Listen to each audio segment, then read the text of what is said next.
он не записался деп уруш кылам. Анан кийин бул ошол үчүн спонсорум ар бир адамды жазганга чейин презентация өтөт эле. Хоть 4 часа.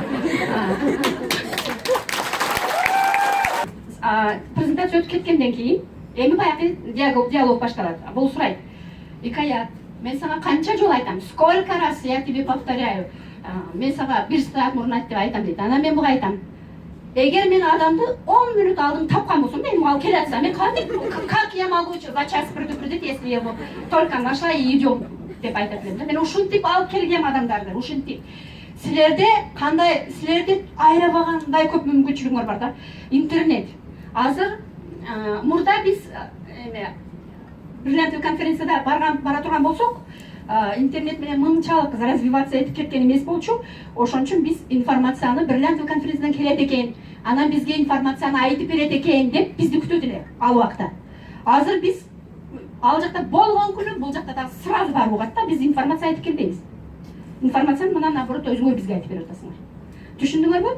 Азыр ушундай заманда силер бир клик менен, бир неме менен миңдеген адамдарды чакырсаңар боло турган возможностьта силер айтасыңар, адам жок да дейсиңер. Адам жок болсо 2 саат интернетте отуруп, жок 2 саат эмес, 1 саат отурайын анан уктайын деп алып, таң аткыча уктап коесуңар го, интернетте адамдар менен отурасыңар же башка бирөөлөр менен отурасыңар.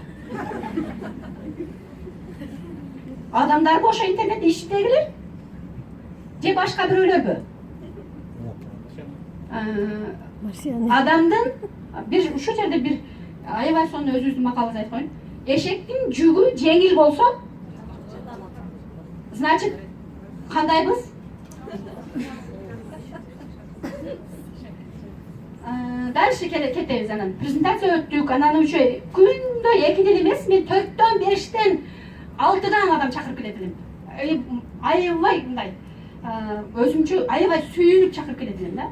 Мен ошо чакырган сайын, адамды чакырган сайын өзүмчө кандай сонун деп чакырат элем. Бирок мен ошондо дагы мен ушунча көп адамды чакырып жибердим деп звездануть эткен эмесмин да, түшүнсөңөр, потому что я даже не знала, что мен көп адам чакырып аткан экенимди. Мен постоянно өзүмдүн кылган ишиме өзүм довольна болбойт элем. Аз чакырып койдум бүгүн, потому что я могла действительно, мисалы биз азыр бриллиантовый директорда 4 жылдан бери бриллиантовый директорда отурган болсок, биз бул убакытта давным-давно, честно я вам говорю, исполнительный директор однозначно болмокпуз эгер биз кыймылдаганыбызда, кыймылдабыз. Ошол үчүн мен өзүмдүн кылган